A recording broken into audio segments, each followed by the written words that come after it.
Oi, gente, boa tarde, bom dia, boa noite. Não sabemos exatamente que horas vocês estão nos acessando, mas bem-vindos a mais uma edição do Trends Talks. Trends Talks é uma iniciativa dentro do Trends News. E para quem não conhece Trends News, nós somos um coletivo de super especialistas e alguns generalistas, como aqui vos fala no caso, que se reúnem há algum tempo, já tem mais de ano, na verdade, para debater, trocar ideias, discutir insights e trazer para vocês notícias e temas que abordam desde a transformação digital até a inteligência artificial, novos caminhos e rumos do mundo, biotecnologia, games, Web 3.0, enfim, todos aqueles temas que a gente sabe que tocam e afetam o nosso dia a dia, mas que muitas vezes não dá tempo da gente parar e refletir, né? Então, essa é a proposta do Trends News. Bem-vindos, como eu disse, a essa edição do Trends Talks. Vou rapidamente me apresentar. Sou anfitriã do encontro. Meu nome é Ana Flávia Ribeiro. Para quem não me conhece, sou filósofa, sou head comercial do Senex e de marketing também, que é uma escola de educação corporativa bastante potente e interessante aqui no Brasil. Em breve tem outras novidades também aí na área para dividir com vocês. E a minha especialidade, além de polimatia, que é a capacidade do ser humano de desenvolver muitos aprendizados simultaneamente, é a filosofia. Sou professora de filosofia formada pelo Mosteiro de São Bento e tecnologia. Trabalhei em grandes multinacionais durante 21 anos. E aqui ao meu lado, dois super especialistas, barra generalistas, eles que se virem para se definir, Paulo Muniz e Alberti. Vou chamá-los e aí a gente já começa a falar sobre a edição de hoje. Paulo, bem-vindo. Muito boa noite, ou bom dia, ou boa tarde para quem também está nos ouvindo hoje. Eu gostaria, primeiramente, de falar um pouquinho de mim. Eu sou Paulo, Paulo Muniz. Eu atualmente sou pesquisador da UFMG e do Instituto Unitec de Pesquisa Aplicada. Trabalho tanto no campo da biotecnologia como na área educacional. Quero contribuir aqui com um olhar um pouco 360. Me considero um pouquinho generalista também. Estou no caminho, a gente se esforça para conseguir alcançar, mas assim, eu me chamaria de um generalista em aprimoramento. E gostaria de contribuir um pouquinho com esse olhar 360 sobre o que que a gente pode esperar desses processos de ruptura que a gente está encontrando tanto no campo social, político, que está sendo drivado pela tecnologia. Então, passando para o Antônio para ele falar um pouquinho sobre ele também. Vem, Alberti, cá para dentro. Olá, pessoal, tudo bem? Bom, eu sou Alberto Antônio Marcos, eu sou professor do Inatel aqui em Santa Rita de Sapucaí, sul de Minas Gerais. Eu sou entusiasta de muita coisa, é difícil assim colocar todas as coisas que eu me envolvo, mas assim, comecei com programação, sempre estive envolvido com tecnologia. De 2018 para cá, eu comecei a trabalhar mais de forma multidisciplinar. Sou escritor, terminei de escrever um livro, que agora está sendo traduzido para o inglês, que chama Novos Renascimentos, Impactos da Tecnologia na Transformação Completa da Sociedade, que tem absolutamente tudo a ver com o que nós vamos falar. É isso. Boa! Boa, então bora começar, gente. Antes de mais nada, quero pedir desculpa se algum som esquisito vazar aqui no áudio, mas você sabe como é que é, né? Transmissão caseira. Era para fazer no StreamYard deu caca, vamos aqui no Zoom mesmo, então bora lá. Gente, a edição de hoje, então, já indo direto ao ponto, a gente se encontrou na sexta-feira da semana passada e na nossa edição do Trends News semanal, toda sexta-feira às 8 horas da manhã, estão convidados a participar. E o Alberti fez uma pesquisa muito interessante em cima de uma das trilhas de conteúdo do Collision. Collision é um evento parecido com o Web Summit, parecido com, enfim, South by Southwest, outros similares aí, que vai acontecer essa semana no Canadá. E dentro do Collision, você tem várias trilhas aí, né, que abordam desde pitch, startup, Web.3, etc, etc. E aí tem para todo mundo, tem para tudo que é gosto. E o Alberto descobriu uma trilha que é uma trilha de futuros, né, uma discussão sobre futuros e de um jeitinho que a gente mais gosta, que é mais amplo. E aí ele fez uma curadoria, selecionou ali 5 grandes macrotemas que estão dentro desse tema, ou subtemas que estão dentro desse macrotema, e a gente começou a conversar na sexta-feira passada. Bom, o negócio esquentou, deu discussão, pano para manga, e 40 minutos ficou curto. Então, a nossa ideia hoje aqui é fazer um derivativo muito simples, ou muito elaborado, nada simples, na verdade, em cima da pesquisa que o Alberti fez desse material. E aí, dentre as discussões possíveis, que seriam pessoas versus Big Tech, tecnologia salvando e distribuindo a democracia, inteligência artificial destruindo a humanidade, saltou um aos olhos. O tema, a trilha se chama Vamos nos arrepender do futuro?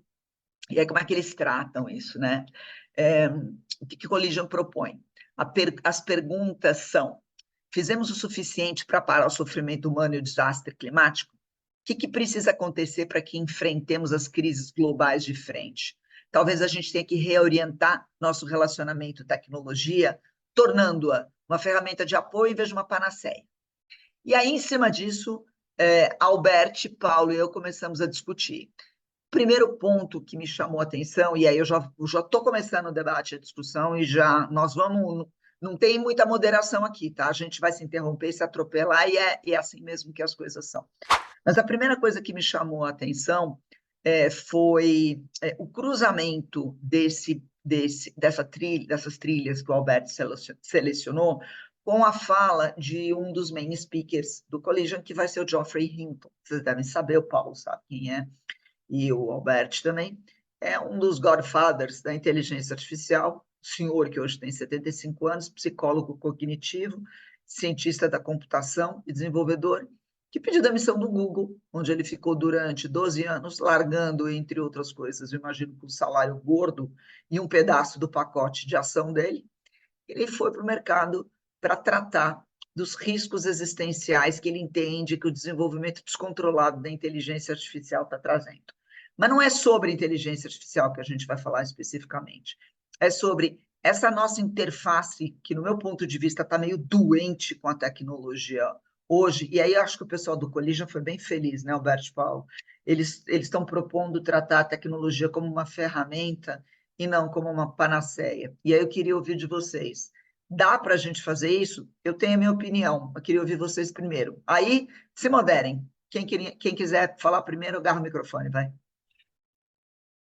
Então, tá, eu vou começar. Eu acho que tratando tecnologia como acessório, algo acessório que tem por definição ampliar, potencializar metas e objetivos, eu sou bastante cético com a ideia de que a escala tecnológica ela pode, por si só, resolver os problemas que a gente causa devido ao nosso estilo de vida, ao nosso modo de vida, né? Se a gente fosse pensar, por exemplo, nas grandes crises do século, eu acho que a gente tem uma convergência de três grandes crises, que é a crise climática, a crise das democracias e, sobretudo, a crise da produção, do sistema produtivo, que é o sistema capitalista. E aqui a gente não está fazendo demonização do sistema capitalista, não. A gente está aqui porque, graças a ele, mas a gente tem que sopesar custos, benefícios e também os ônus que isso vem trazendo no que diz respeito aos impactos que a gente tem causado em todo o bioma global por conta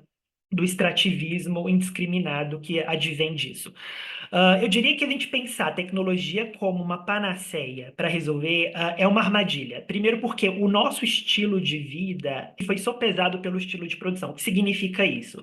Que o método de produção que a gente tem hoje, ele não é apenas um método de produção, ele é uma psique coletiva de desejos que precisa alimentar esse sistema.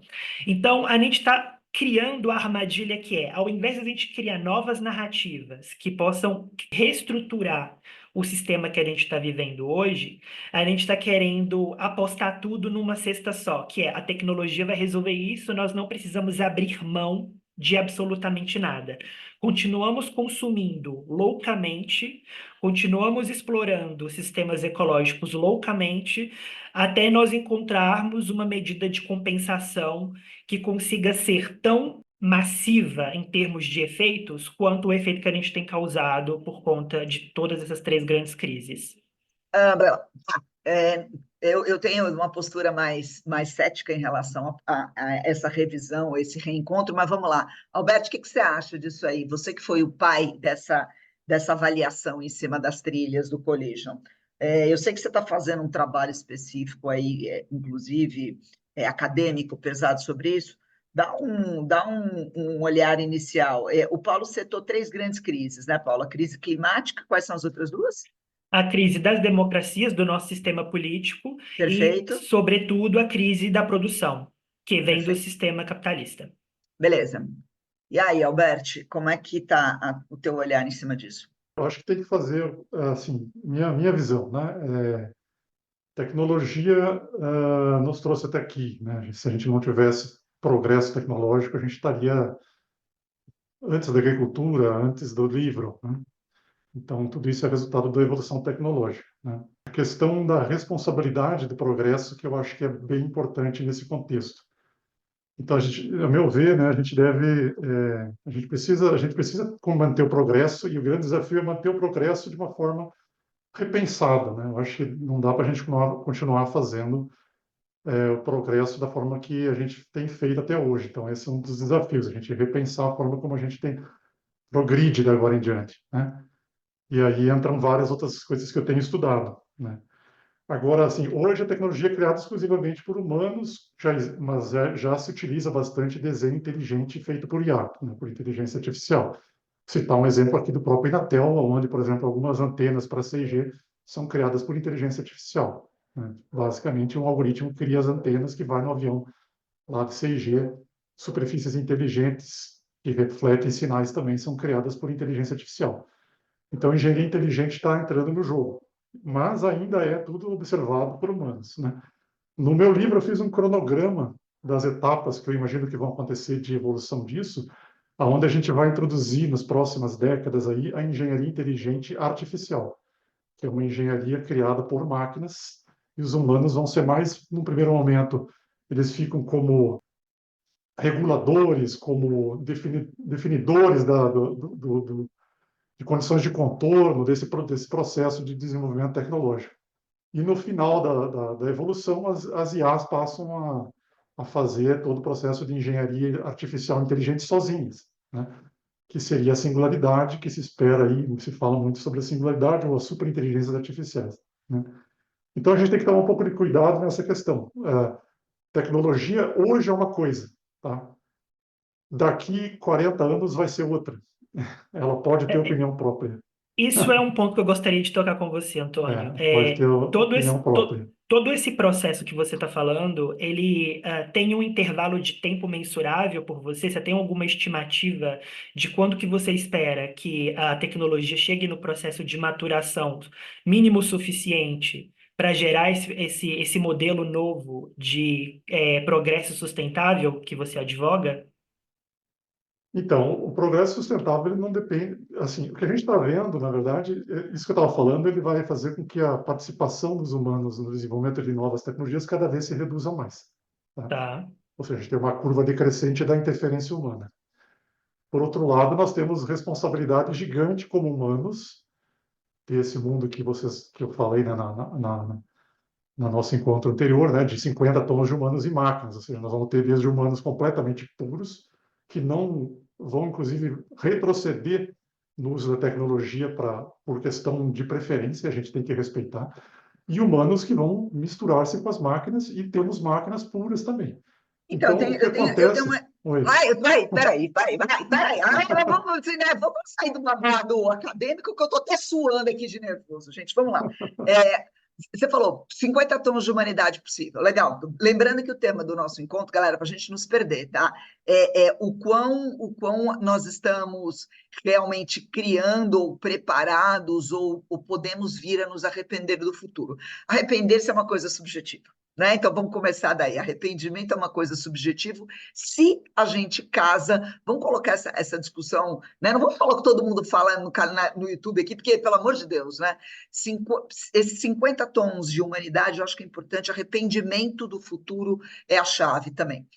A visão do Paulo, já de saída, e a visão do Alberto são visões bastante preocupadas ou pessimistas. Eu confesso que é difícil tirar a casca da humana, entre aspas, pura, o que quer que seja isso, porque essa expressão humano puro me deu até calor aqui, né? Eu até esquentou aqui, porque eu não sei o que é um humano puro. Mas vamos falar do humano tradicional, do sapiens biológico, essa mistura aí de biologia com cultura que nós somos, né? Então, dentro desse olhar, abraçar ou não a tecnologia, ele pode ser uma evolução, pode ser uma uma devolução, pode ser uma involução, pode ser qualquer outra coisa. Então, a pergunta que eu acho que a gente tem que se fazer, e aí não vamos subestimar a inteligência de quem está ouvindo a gente, né? Os 4 gatos pingados que vão ouvir a gente, eu tenho certeza que tem paciência inteligente, inteligência suficiente para isso. A pergunta é: você se arrependerá de um futuro, talvez,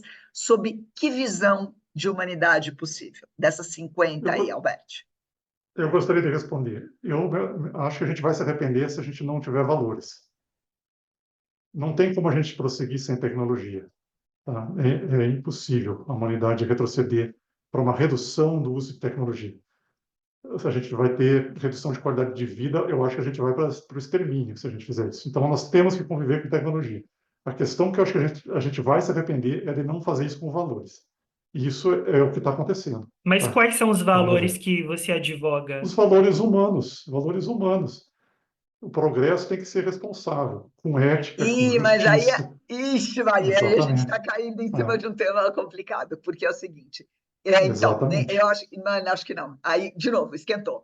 Primeiro, então vamos voltar para as humanidades, depois vamos falar dessa questão dos valores associados à tecnologia, tá, Beth? Para a gente não ficar desfiando aqui as possibilidades que muita gente descreve que vai acontecer, mas eu acho que essa visão macro é o que a gente está buscando nessa conversa hoje aqui. 50 tons de humanidade possível. Eu não sei se eu concordo com você quando você fala a respeito de que o progresso é inevitável segundo quem esteja olhando aquilo, tá? Vamos parar com esse negócio de achar que um recorte único cabe todo mundo, porque não cabe, né? Tá, não, mas sabe por quê? Sabe por quê? Desculpa. Sabe por quê? É porque se a gente não fizer nada, nós vamos ser extinto. 99% das espécies já foram extintas no planeta. Então, se a gente não fizer nada, nós vamos ser extintos. Então, nós precisamos de tecnologia para poder sair da Terra. Então, não existe um caminho intermediário. A gente precisa honrar o dom da vida e galgar os próximos planetas. E isso é uma responsabilidade para a gente não se exterminar. Então, não tem como fazer isso sem tecnologia. Desculpe, agora já coloquei um outro ponto que muda toda a visão. Mas aí nesse teu ponto, galgar e entrar numa expansão contínua e não numa situação de homeostase possível aqui, significaria uma evolução. E aí o que eu quero dizer, não é a sua cabeça, não é a minha cabeça, não é a cabeça do Paulo, são cabeças possíveis. Eu gosto muito de ficção científica porque ela trabalha cenários especulativos, e cenários especulativos é o que a gente está se propondo a fazer aqui em cima, né? Tem um livro francês de ficção científica, não me perguntem o nome, porque eu li esse livro 3 vezes, eu perdi esse diabo desse livro, eu estou atrás dele há anos, tá? Ele fala de um cenário possível, e a gente tem algumas outras obras de ficção científica que também tratam em cima disso, tá? Quando a gente separa essas visões de humanidade possível, aquilo que você considera como extermínio e involução pode simplesmente ser o caminho natural de uma separação, até diria eu, filogenética. Até. Eu não entendo, na verdade, o que se entende como caminho tecnológico, que é esse apoiado fortemente no silício, como o caminho possível. Eu acho que é um caminho dos caminhos massivos, tá? A gente está falando de caminhos massivos. Mas mesmo escritores de ficção científica do porte de Isaac Asimov, por exemplo, dividiam, o Arthur C. Clarke dividiam a evolução filogenética humana e a separação de humanidades possíveis entre vetores diferentes de apoio dentro daquilo que se entende de evolução. Então, quando a gente fala de tecnologia, e você fala de fusão tecnologia com IA, é uma coisa. Quando você fala de um enhancement corporal, eu tenho pensado muito a respeito disso, de um enhancement corporal, não necessariamente atrelado à inteligência artificial, ainda que a inteligência artificial venha a suportar esses desenvolvimentos, beleza. Gente que abandona tudo isso, que é para outra virtualidade, ok, e 100% para virtualidade, 50 dentro desses 50 tons de humanidade, outra possibilidade. E é perfeitamente plausível que a gente tenha um vasto, não pequeno, um vasto grupo de humanos que simplesmente virem e abandonem, sim, as costas à tecnologia, porque decidam que aquilo não faz sentido para você. E o que me preocupa nessa tua frase, que eu vou soltar essa pipoca para o Paulo, é que você falou, nós temos que ter valores. Dependendo da tua visão de humanidade possível, os teus valores mudam completamente. Essa unicidade de valores, ela não é absoluta. Dignidade humana não é absoluta, apesar do Paulo discordar de mim. Bondade não é absoluto, progresso não é valor absoluto, e pior ainda, o que é bom e o que é mal dentro desse contexto podem mudar radicalmente de lado segundo o teu grupo primário de alinhamento a essas opções tecnológicas, que eu acho que é isso que a gente devia conversar um pouco, Paulo. Acho que a gente tem alguns pontos aqui que precisam ser explorados. Primeiro é a noção societária que a gente tem hoje de que é possível continuar crescendo, e aumentando o bolo indefinidamente. Essa é a questão. É, o que a gente está colocando aqui por mais que nós estejamos arcando com um ônus que é cada vez mais palpável nas crises que estão se convergindo, a gente acredita que a tecnologia vai dar conta do recado. Ok. Segundo é a ideia de que esses valores que nós estamos defendendo, qual que é esse valor? De que a gente consegue defender a dignidade humana, defender princípios dos direitos humanos por meio do crescimento econômico, da distribuição de renda, é o único caminho possível e ele se dá por meio da tecnologia. Ele é problemático porque ele carrega em si de que a ideia de progresso é boa em si mesma. E a ideia de progresso ser boa em si mesma é algo que gerou crises históricas muito recentes, lá do século XIX até o final da primeira metade do século XX. Porque parte do pressuposto de que nós, como seres humanos, mais tecnológicos, desenvolvendo mais tecnologia, é em si mesmo um valor de progresso, quando na verdade isso não é verdade. A gente tem várias ideias equivocadas, de que o aparato tecnológico, a evolução do aparato tecnológico pelo homem em si é um valor de progresso. A gente tem uma das principais, e eu sei que vão ter algumas discordâncias, seja para quem está assistindo a gente, seja para quem está aqui, é a bomba atômica, uma das principais divergências que a gente tem. É uma tecnologia que só conseguiu ser criada por meio de injeção de alto investimento, dinheiro da indústria bélica, do complexo de guerra americano, industrial americano, mas ao que ela serviu? A destruição. Então, a ideia que a gente tem que se parar para pensar, na minha percepção, é que tipo de valor a gente vai defender utilizando a tecnologia. E não o contrário. Como que a tecnologia vai suportar os vícios inerentes do legado de pensamento histórico e social que a gente tem levado até hoje. Eu acho que ele é incompatível. Eu vou dar uma cutucada no Albert. Albert, isso que você falou, né, da questão de que o progresso é inevitável, e eu entendo o teu olhar, tá?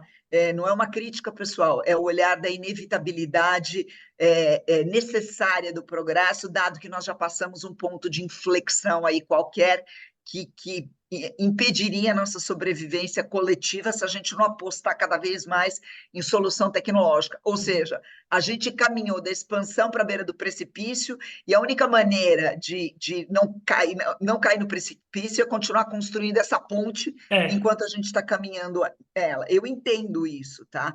Por outro lado, esse discurso é o discurso que o pessoal que defende o decolonialismo vai bater no teu peito de frente, porque eles falam que esse legado de progresso inevitável, e sim, houve uma série de questões, a gente está todo mundo de acordo, de melhoria advinda, né? Vamos botar antibiótico na mesa, né? Eu gosto do antibiótico, porque antibiótico, para mim, antibiótico é anestésico. Para mim, são os dois píncaros, eu acho, do desenvolvimento tecnológico do ser humano, o antibiótico e anestésico. Sem antibiótico e sem anestésico, obviamente, qualidade de vida, mortalidade materna, etc., etc., uma série de questões que a gente já sabe. Por outro lado, a gente está fazendo isso à custa de uma dragagem de recursos naturais, que a gente sabe que é energia, né? Não se cria nada, a gente passa, a tecnologia, ela se alinha também à transformação energética, né? Então, talvez esse olhar de que o progresso é inevitável, porque a gente não tem outro remédio, não seja a pauta de valores de uma série de subhumanidades possíveis, né? De humanidades possíveis. E aí, esse olhar é um olhar, inclusive, que está muito suportado, por exemplo, uma coisa que o Renato Grau vai ter um treco na hora que eu vi isso aqui, mas que é o decrescimento, né? Decrescimento virou palavrão, decrescimento é algo que a gente não pode mais pensar, porque o decrescimento parte do pressuposto que eu não vou 2 vezes por ano para a Europa, eu não vou ter 500 calça jeans no meu armário, que assim, eu vou ter um iogurte e não 50 modelos de iogurte, e aí o pessoal da política vai dizer, nossa, parece a Rússia pós-Stalin, etc, etc. Sim, parece também a Rússia pós-Stalin, como não? Mas a questão é, nem um extremo, nem outro, né? Como é que a gente equilibra essa visão de futuros possíveis em cima disso? Inclusive do ponto de vista político, e político, olho, galera, não é esquerda e direita. Quais são as soluções que nós temos de organização, de modos de produção e de pensamentos, e aí sim com os valores de bom ou ruim? Quem que decide para que lado que vai essa tecnologia? Quem que decide a velocidade que ela vai? Quem que decide o que vale investir e o que deve ser abandonado? Queria ouvir o Alberto um pouquinho em cima disso e volto para o Paulo. Tem vários comentários aqui que eu anotei enquanto vocês estavam falando. Eu O adoro o primeiro Alberto, que deles, ele é todo organizado. Tudo que eu não sou, ele é organizado. Ó, hashtag coração. Vai lá, vai lá, vai lá. cara, meu livro, eu usei notas de 6 anos atrás, eu tinha mais de 1000 coisas que eu anotei, assim, então eu tenho esse hábito de criar um registro, inclusive, que vocês falaram aqui, eu vou pensar algumas coisas sobre. Mas, assim, valores universais, valores. Ninguém vai. Não sei se alguém no mundo discordaria que amor, paz, ética, empatia são valores ruins para o futuro, né? Então, não estou me referindo a valores como progresso. Progresso não é valor. Eu vejo que estou falando de coisas que são que vão gerar futuros positivos, né? E aí tá tudo bem. Pode ter alguém que Eu tenho uns justifique. problemas com empatia, tá, Alberto? Assim, na verdade, eu tenho vários problemas com essa palavra, mas tudo bem. Vamos lá, continua. Aí isso vai demandar, claro, assim, estudos. Não, tem coisas que não estão, por exemplo, as melhores. O que leva os coletivos a serem positivos? Tem várias pessoas estudando isso. Você, como filósofo, já deve ter ouvido falar das leis sistêmicas, né? Tem vários estudos que dizem que se certos valores são preservados no coletivo, ele se torna positivo. E positivo significa não se extinguir, na minha definição, tá? Eu não falei de progresso a qualquer custo, eu falei de progresso responsável. Isso é outro assunto que eu gostaria de enfatizar, né? Sucesso, modelo de sucesso e progressos responsável, né? Ou seja, a gente chegou até aqui e eu sei que existe muito disso. O fim justifica os meios, manda quem pode, obedece quem tem juízo, né? A gente está numa hora agora, a gente se move muito por interesse, né? Tenho visto geopolítica, por exemplo, várias pessoas falam direto sobre isso, os coletivos se movem por interesse. Os países só se movem por interesse, né? A gente precisa mover mais por princípios, né? Então, assim, eu não sou contra o progresso. Acho que se a gente não tiver progresso, a gente vai se extinguir, não agora, mas quando tiver uma catástrofe, algum problema que natural, porque as outras extinções não foram causadas pelo homem. Gente, já tivemos 5 extinções em massa no planeta, muito sérias, né, que eliminaram, inclusive, mais de 90% das espécies, em algumas delas. Isso é natural, pode acontecer, como aconteceu com os dinossauros ou qualquer outra coisa. Então, eu acho que a gente tem que ter progresso responsável, a gente tem que encontrar um meio, um caminho para isso, um caminho. Então, são duas coisas, é uma visão de onde a gente quer chegar e como caminhar. Como caminhar tem que ser com equilíbrio, tá? Com valores. E aonde a gente quer chegar? Numa utopia, não só na Terra. É isso que eu defendo. Alberto, você é Tá? um romântico. Quem diria? Eu Quem já diria? disse que eu sou Foi uma romântico. observação do Paulo. O Paulo mandou essa observação Você aqui, é escondido romântico. de você no WhatsApp. Amiga, o Alberto é um romântico. Romântico não no Ele é. sentido de, né, mas o romântico no sentido filosófico clássico. Porque você falou agora sobre futuros desejáveis, possíveis, e se a gente vai ter. Você falou uma palavra que ela é, para mim, o suprassumo do irrealizável, que é a utopia. Toda utopia, Alberto, ela é distópica. Toda utopia ela é distópica. Se você olhar a descrição de toda e qualquer utopia que foi inclusive, colocada na literatura. E aí eu te cito 3 ou 4 utopias, fora a utopia clássica do Thomas Mann, mas algumas outras similares. Você vai ver que a linha em comum a todas elas, as linhas em comum uma profunda conformidade, me lembra horrorosamente o mundo do marketing hoje. Uma uniformidade de pensamento extrema. A beleza, ela é colocada como algo presente e constante na vida do ser humano, mas a beleza, né, em todas essas utopias descritivas, estava, sim, na possível variedade dos corpos, né, mas eram todos altos, todos fortes, todos bondosos, todos bonitos, e em algumas dessas utopias crianças ou adultos ou outras pessoas que se não se encaixassem dentro desse modelo, inclusive de bondade, de bons princípios, eram eliminados como um fator contaminante no meio. Então, quando você coloca o amor como a simbologia máxima da uniformidade possível, da coesão, do progresso, me dá um duplo frio na espinha, porque nada gerou mais crimes na humanidade que atitudes em nome do amor e atitudes em nome da bondade. Eu tenho muito medo de quem se coloca do Mas lado... isso daí é um problema dos humanos, né?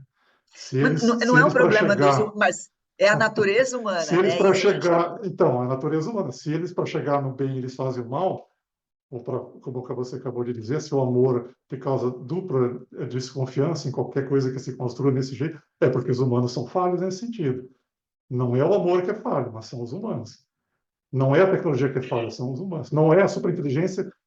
Nós temos uma outra coisa que eu ia dizer, é que nós temos um período curto para dar um exemplo para a superinteligência, para as inteligências gerais e para a superinteligência. Por quê? Nós temos um período curto, porque elas vão se espelhar na gente.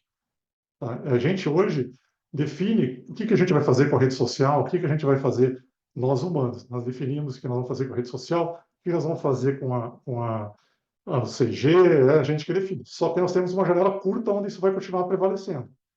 Porque à medida que a gente tiver uma IA capaz de pensar por si própria, e isso pode ser possível, tá?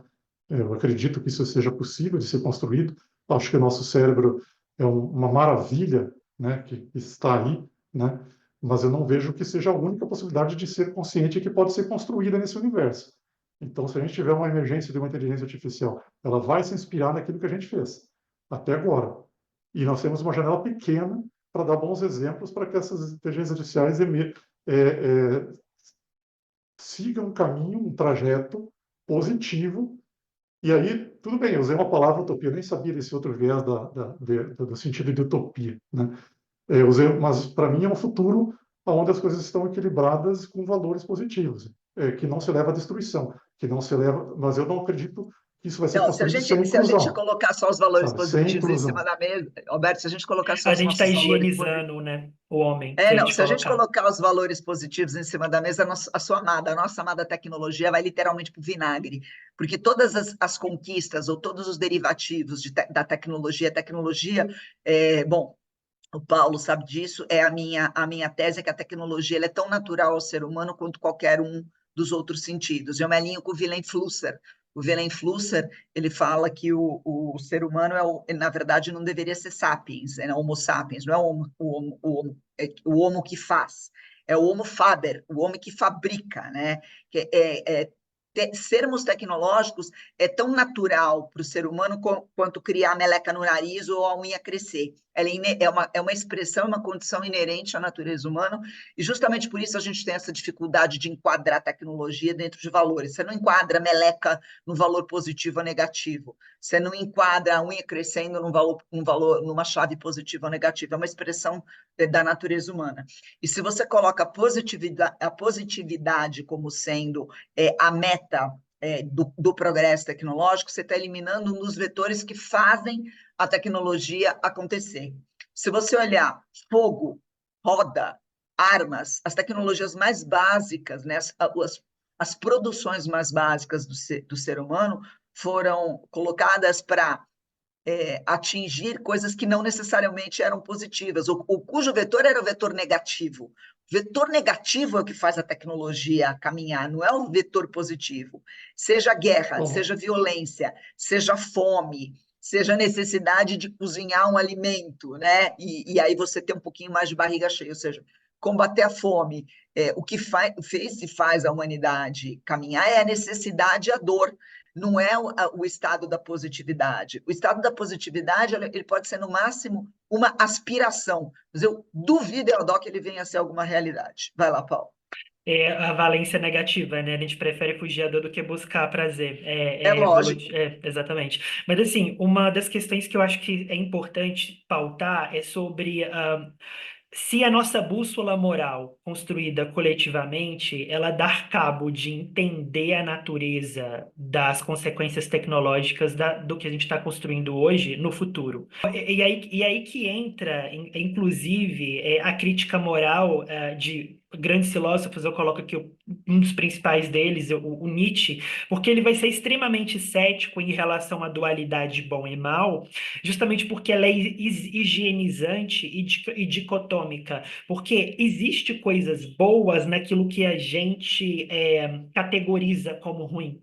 Porque quando a gente constrói as nossas noções de valores, a gente está tirando, de alguma forma, expressões que são naturais, são tipicamente humanas. Então, eu diria, inclusive, que toda e qualquer construção de valor, ela é higienizante porque ela é idealizadora. E por ela ser idealizadora, ela tem uma certa compatibilidade com o pragmatismo da realidade. E aí que está. Qual tipo de idealização, porque ela é inevitável, uma vez que todos nós, por sermos indivíduos, somos criadores de valor, qual que é o tipo de valor que conseguiria, seja de forma utilitária ou qualquer outro tipo de filosofia moral, ética que vocês achem importante, que conseguiria abarcar os desafios que a gente tem hoje no século XXI e conduzir a tecnologia para nos dar esses resultados. Eu acho, inclusive, que o humanismo iluminista, ele está em processo de falência. Eu não acho que ele dá mais conta do recado. Simplesmente porque as nossas noções de singularidade do que é o humano, as nossas noções do que é inteligência, do que é tecnologia, de quais formas possíveis de sociedade a gente está vendo se consolidando no horizonte, elas estão batendo de frente com todos esses valores que nós construímos, que são seculares, e falando: olha, vocês não dão mais conta de conseguir criar narrativas que suportem o que está sendo apresentado para vocês. Então, eu acho que o ponto central do que a gente está discutindo não é tecnologia pela tecnologia, é que tipo de valores nós vamos abarcar nos nossos modos de vida para que a tecnologia nos entregue resultados, não porque ela aumentou em escala em relação àquilo que ela traz, mas é o que a gente está querendo trazer a partir dos nossos valores. Eu tenho, a minha visão para isso é que assim, nós não vamos dar conta enquanto nós formos uma espécie desejante, a verdade é essa. Porque ao sermos uma espécie desejante, ou seja, a gente deseja, seja mais, seja melhor, nós somos eternos insatisfeitos. Ixi, gente, deixa eu ver, caiu aqui. Nós somos eternos insatisfeitos. E ao sermos eternos insatisfeitos e ao estarmos 100% desejantes, a gente sempre vai querer mais, mais, mais, mais, mais. Então, o valor não é um valor da estabilidade, é o valor do crescimento contínuo. Algumas das mãos da ciência, Albert, e aí até uma provocação para você, tá? Nessa conjuminância, e Paulo, para você também, nessa conjuminância entre inteligência artificial, entre biotecnologia, elas falam do quê? Menos de novas tecnologias de criação de mais coisa e mais tecnologias de disciplina do desejo humano, de disciplina e doma da vontade humana. E aí eu coloco em cima da mesa, para mim, o maior paradigma de todos, que é o Ozempic. Nós não somos, essa geração não é a geração mais antidepressivos, por mais que as pessoas coloquem isso em cima da mesa.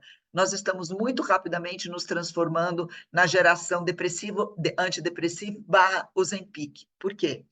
porque um lida com a insuficiência do desejo da vontade humana, né? Seja na ansiedade, seja na depressão.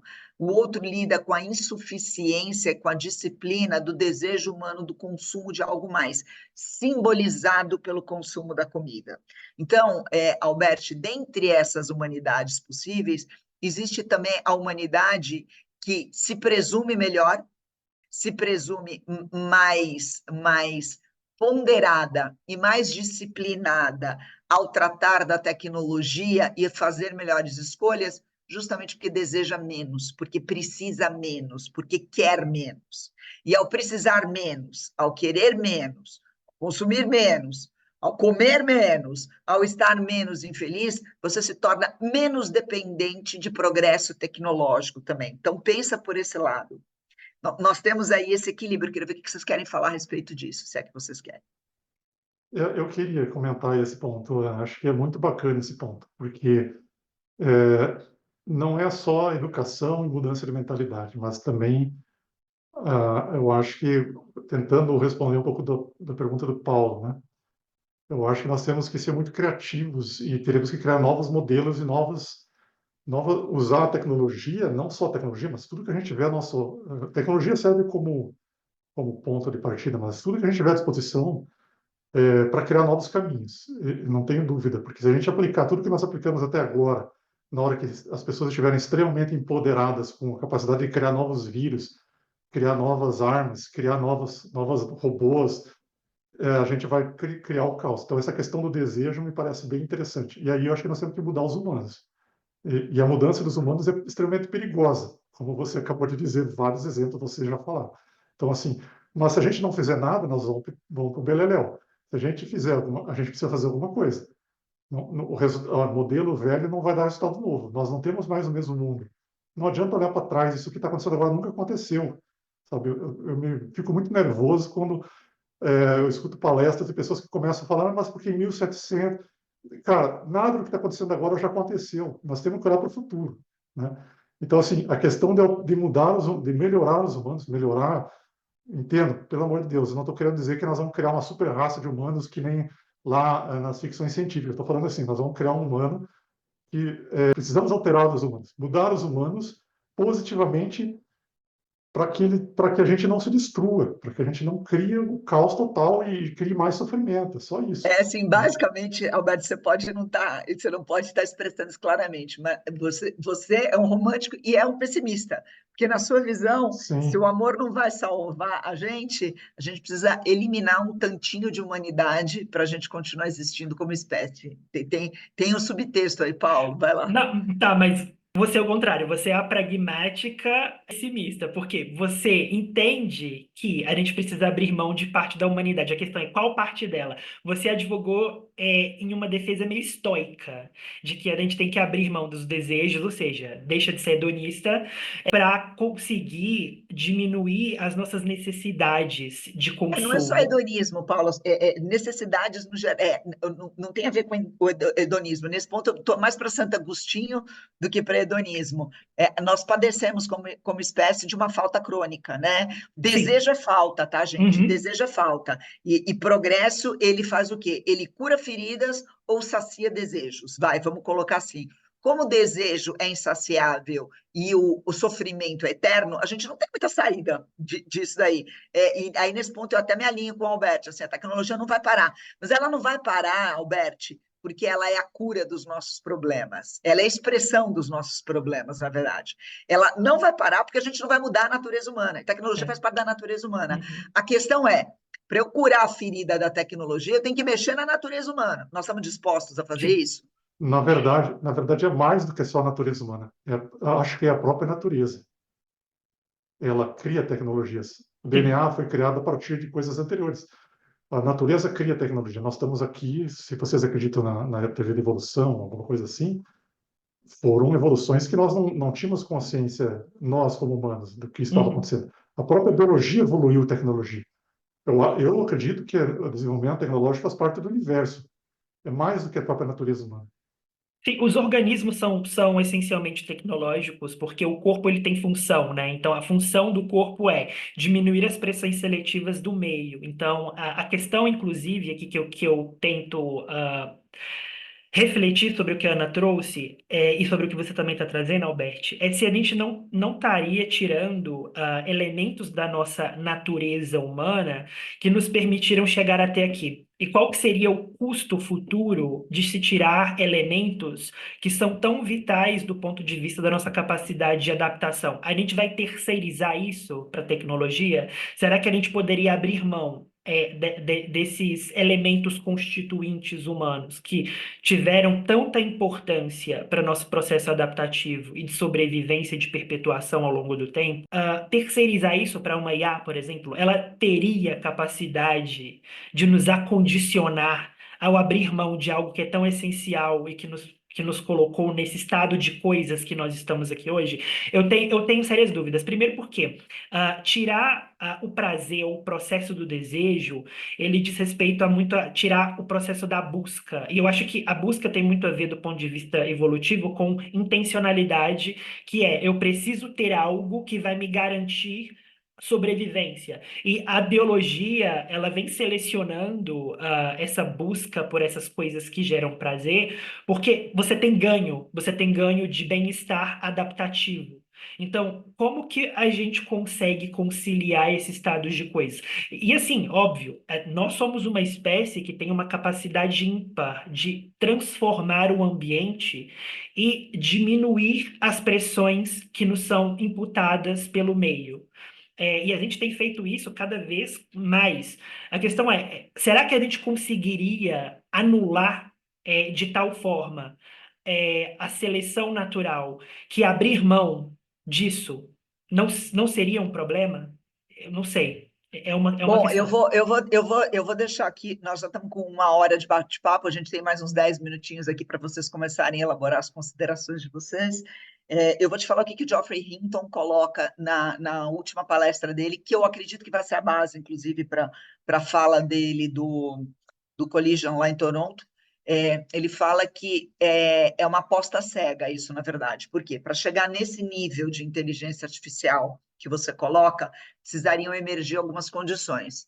Algumas condições, primeiro, é o suprimento energético para ela chegar nesse nível de adaptação, e aí eu chego nisso, e aí ele coloca a computação neurológica, a computação morfológica, a gente conversou sobre isso, como sendo alguns dos pré-requisitos por causa da diminuição drástica do consumo e a consequência expansão da inteligência por nodes separados que se autorreplicam, e aí o troço ganha uma outra escala. Esse é o primeiro ponto. O segundo ponto que ele fala é que uma tal IA, ela tem algumas premissas, que são as premissas da própria natureza do ser que a criou, no caso, é o ser humano. O botão liga-desliga da IA para ele é uma falácia. Isso não vai acontecer. Não, esse botão liga-desliga não vai rolar. Por quê? Porque uma das premissas da própria perpetuação e da própria duplicação de nodes separados, né, no momento que energeticamente for isso possível, é a premissa da sobrevivência. Nesse sentido, ela está a meio caminho entre o que é um ser humano e o vírus, talvez combinando a melhor das duas coisas, uma capacidade de replicação desse tipo de entidade e a capacidade imaginativa do ser humano. E o Rindon coloca que a imprevisibilidade vem, muito provavelmente, do ponto de que, para ela cumprir qual seja a tarefa específica de melhoria das condições humanas, melhoria do humano, melhoria do ambiente, etc., etc., para o humano, ela pode ter embutida, terceira lei de Asimov, ela pode ter embutida como uma premissa essencial, sim, a própria sobrevivência. E se ela acende alguma coisa nesse nível, aí a gente está falando de um outro nível de competência, de disputa de entidade. Aí eu não consigo abrir a boca a respeito disso. Vai lá, Albert. Olha, ao meu ver, Paulo, essa sua pergunta é muito, muito interessante. Eu acho que existe altíssimo risco, mas a gente tem que fazer. Não tem muita opção, por causa de tudo isso que nós estamos falando da IA, né? A IA, não a IA que nós temos agora, mas a futura IA que se auto-melhora e muda seu próprio hardware por programabilidade da matéria, que aprende vendo, porque o ChatGPT não aprende vendo, a gente treina ele e pronto, e ele faz aquilo que foi treinado. Mas uma máquina que aprende vendo, que cria hipóteses, inclusive ela pode fazer ciência, porque ela pode testar hipóteses com experimentos usando a relação com o mundo físico. Mas, Então, essas mas máquinas, a IA multimodal já está batendo aí, né, Albert? E na hora que virar sim. multimodal, aí danou-se, né? Então, falta bastante para a gente ter uma IA geral, ainda tem muita gente falando que isso vai acontecer nessa década, mas ainda faltam algumas coisas que têm que acontecer, e as superinteligências vão ser aprimoramentos autônomos dessas coisas que faltam acontecer. A computação neuromórfica que você comentou, de fato, vai reduzir o gasto de energia, computação analógica, né? Tem muito investimento em cima disso agora. Então, assim, redes de... tem um artigo que eu gosto que fala sobre modelo mental em camadas, do Wang. São 37 processos mentais, é uma matemática denotacional de como é que funcionam os processos mentais humanos. E aí, se você tiver uma máquina com hexaflops para cada processo desses conectados em rede, coisa que não está muito longe de se conseguir fazer, né? Tem agora chips aí que vão sair com mais de um hexaflop da série Bras e tudo. Então, assim, conectar uma máquina dessas. Então, isso pode acontecer nos próximos anos. Então, nós temos que fazer alguma coisa, né? Porque se a gente continuar exatamente da forma que está, a meu ver, vai dar ruim, tá? Nós vamos criar futuros que não é aquilo que gostaríamos, O porque nós vamos problema dar é, maus exemplos. o problema é fazer o quê e ninguém sabe, né? Porque o velho já morreu e o novo ainda não nasceu, né? Estamos aí nós no meio do caminho, flutuando na bolha. E essa especulação, eu acho que de todas é a mais dolorida, porque a gente está, Albert, e aí, Paulo, eu sei que vocês devem sentir isso também, a gente está no meio de situações limite. A gente sabe que o nosso modelo atual é insustentável por N motivos, mas a gente não consegue dar com nenhum novo. Ele é insustentável no sentido de que, para essa humanidade tradicional, não uma das 50 humanidades possíveis, tá? O que a gente tem é highly consuming, né? Tá consumindo os recursos naturais e está consumindo o próprio ser humano. A IA é um outro vetor de consumo do ser humano. Eu acho engraçado quando as pessoas viram e falam, não, porque ela está aí para servir a gente. Não, não está, né, gente? Até agora é só nós que estamos dando para a bicha tudo que ela precisa para ela poder se constituir como Eu ente. Então, o vejo, corpo humano, na verdade, ele está sendo demandado, a psique humana está sendo demandado exatamente da mesma maneira que qualquer outro recurso natural. Com a diferença que o corpo humano ainda é abundante, né? As pessoas não se dão conta disso, né? A gente é literalmente tão abundante quanto o burro de carga, num comparativo ser humano, cavalo, carroça, ser humano, computação, inteligência artificial. Nós somos burro de carga, deles e não ao revés, porque a gente está gerando os dados que, em última instância, compõem a natureza e só daquilo. E energeticamente a gente está nesse período de transição, porque se tudo que a gente faz tecnologicamente demanda energia, e até eu tive uma discussão com o Veloso sobre isso, eu falo, cara, Bitcoin é energia solar transformada em zeros e uns. Ele parou, ficou olhando para a minha cara, uma longa discussão a respeito disso, depois a gente pode abordar isso daí. A gente tem um outro problema, né? Esse modelo energético, ele está, para mim, escasseando. Então, a energia psíquica humana está escasseando, a energia corpórea humana, talvez não, talvez é que seja mais viável ainda dentro disso, e os outros modelos energéticos que, em última instância, alimentam tudo que é vivo, e nesse sentido você pode considerar que a computação está trazendo uma entidade quase viva, que é a IA, de tanta energia que ela consome, se ela não fosse viva, ela não consumia energia, né?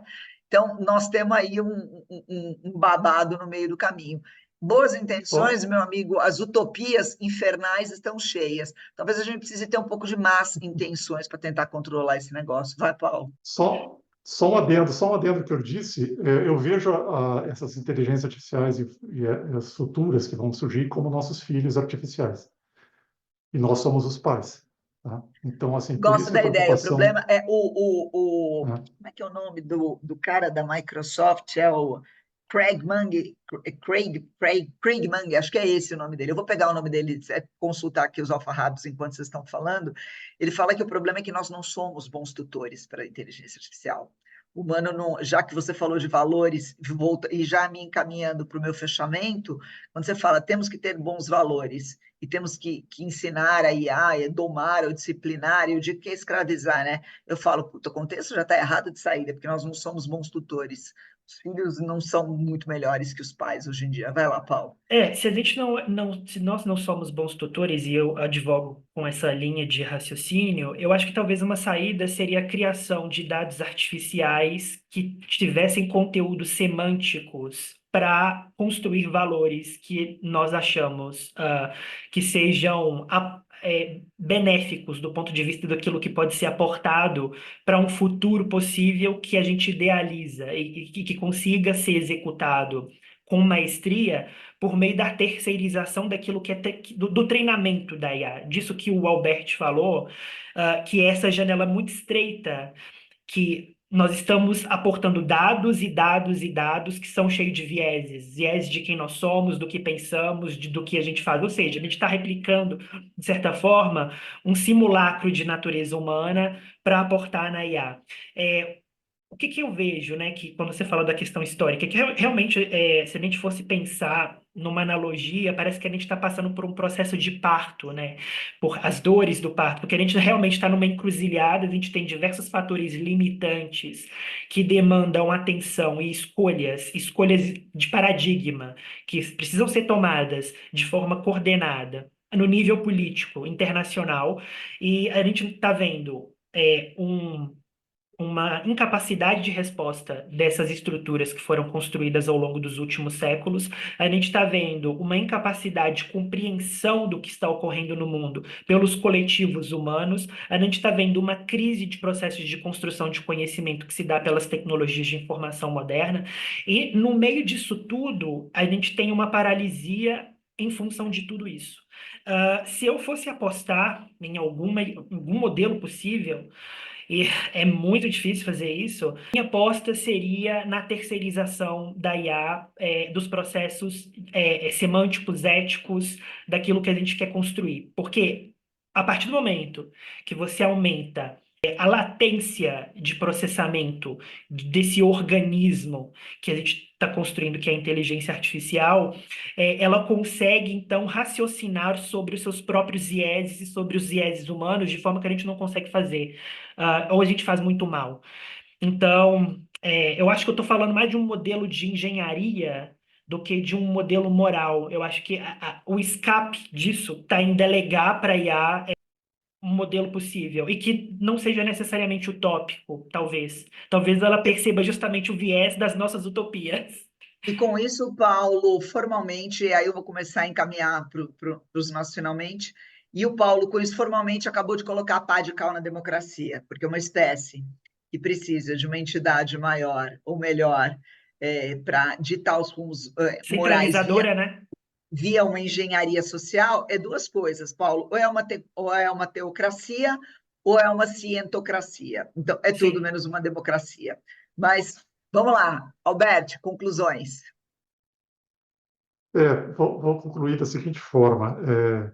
Eu acho que não há como controlar, não há como regular isso daí. Que a gente pode tentar fazer controle, mas acho que não vai funcionar como não funciona com filho, não vai funcionar. Eu acho que nós temos que criar modelos e mentalidades e fazer as mudanças que têm que ser feitas para a coexistência, para a inclusão das máquinas. Nós não vamos ter mais uma humanidade só de humanos, vamos ter uma humanidade com 50 tons de humanos e máquinas. Nós temos que criar modelos, mentalidades e todo o avanço da agora em diante tem que ser pensado nisso.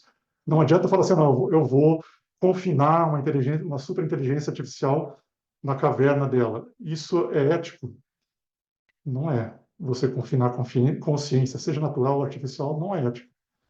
A ética é um dos pontos principais que nós temos que levar em conta. Inclusão, ética, ou seja, a gente tem que fazer coisas pensando que agora nós vamos ter um filho. E nós temos que ser inclusivos com ele, porque senão ele vai dizer, olha, vocês me deixaram de fora. E aí nós temos o Armagedon, né? O Mad Max, o Exterminator. Né? Então, assim, não tem jeito. Tá? Nós temos que ser inclusivos. Então, assim, eu fico muito preocupado quando as pessoas falam, não, IA centrada no humano. Calma, IA centrada na consciência, seja ela artificial ou biológica, natural. É isso. Obrigado, pessoal, Bonito. por todo mundo aí pela Gostei presença e muito pelas dessa perguntas e observação final, discussão. Alberto. Muito, muito, muito. Paulo, Suas Não, considerações. as minhas considerações finais é que realmente a gente precisa repensar novas estruturas e modelos de pensamento. Eu acho que o principal processo de esgotamento não é o ecológico, não é o social. Aliás, é o social, mas por uma raiz muito mais profunda, que é a nossa incapacidade de criação de narrativas. Eu acho que realmente o empobrecimento de modelos de relação, modelos de produção, modelos do que é o humano não tá gerando coisas novas. A gente está num processo de esgotamento que vem gerando, por consequência, todos esses processos que a gente está vivendo. A tecnologia, por mais que ela seja o elemento que vai gerar, como consequência, aquilo que é mais eficiente, o que vai vir dessa eficiência? Isso só pode ser drivado por novas formas de construção de modelos sociais, de modelos de homens, e de narrativas. Não tem como fugir disso. Acho que esse esgotamento de criação de narrativas é o que está ferrando com tudo. É isso, eu acho que é conseguir realmente construir modos de produção que se tornem modos de vida mais sustentáveis. Eu não tenho conclusão nenhuma, porque quanto mais eu penso, menos a conclusão nenhuma, menos conclusão nenhuma chega. Mas eu gosto da possibilidade. Eu tenho advogado. Aliás, vou convidar vocês para um bate-papo, para uma outra especulação. Já fica aqui meu convite para vocês, que seria como seria o mundo se ele fosse completamente dirigido pelos cientistas. O que seria os prós e os contras de uma cientocracia? Aí guardem isso daí para a gente debater quando vocês tiverem ânimo, vontade, tiverem conduzido as pesquisas. Eu, diferentemente do Paulo, acho que a gente não está com empobrecimento de narrativa, não. O que eu acho que a gente está com empobrecimento, alguns talvez esteja com empobrecimento, e a exaustão, na verdade, é do discurso antropocêntrico, e aí eu me alinho com o Albert.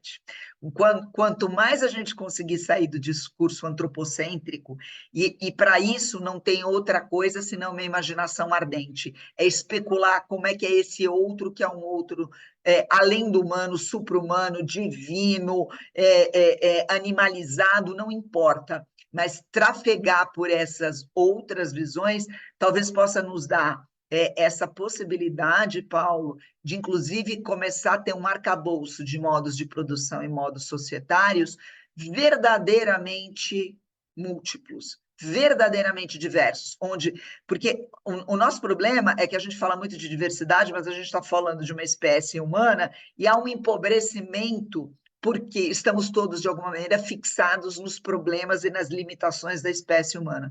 Talvez a transcendência seja trazer essas outras entidades, seja IAs, seja animais, seja panpsiquismo, considerar que há vida ou ânima em outras formas de entidade que não sejam as entidades biológicas. E eu sei que o seu coração, como biólogo, dói, mas eu sei que o seu coração filósofo acha essa ideia sedutora. Para ver se a gente consegue sair dessa encruzilhada. Porque só o ser humano não está conseguindo mais pensar nos problemas e nas respostas para os seus problemas. Gente, é isso. 1h30 de conversa. Engenheiro Antônio Marcos Alberti, professor, mestre, doutor Alberti, um homem maravilhoso. Comprem o livro do Alberti, porque é magnífico, magnífico, magnífico. Paulo Aguiar Muniz, ganhador do Oscar, para quem não sabe, eu falo mesmo, ganhador do Oscar da pesquisa mundial, junto com a equipe da UFMG em Paris, ano passado, passando uma rasteira em Yale, passando uma rasteira em Harvard. Paulo me dá esperança, não no cientista como político, mas no cientista brasileiro como um todo. E eu, essa falastrona aqui, Ana Flávia Ribeiro, a que vos conduziu nessa conversa, agradecemos em nome do Trends News a participação de vocês, a paciência conosco, e fica aqui o convite. Se juntem ao nosso grupo, rola muito debate bom, rola muito conhecimento bom. O pessoal da produção vai botar os sininhos, esses trecos, não falo mesmo, não falo dessas coisas, não peço migalha nem biscoito para ninguém. Se vocês acharam que é válida a nossa conversa, venham ouvir as próximas. Beijos, beijos, beijos. Até mais, gente.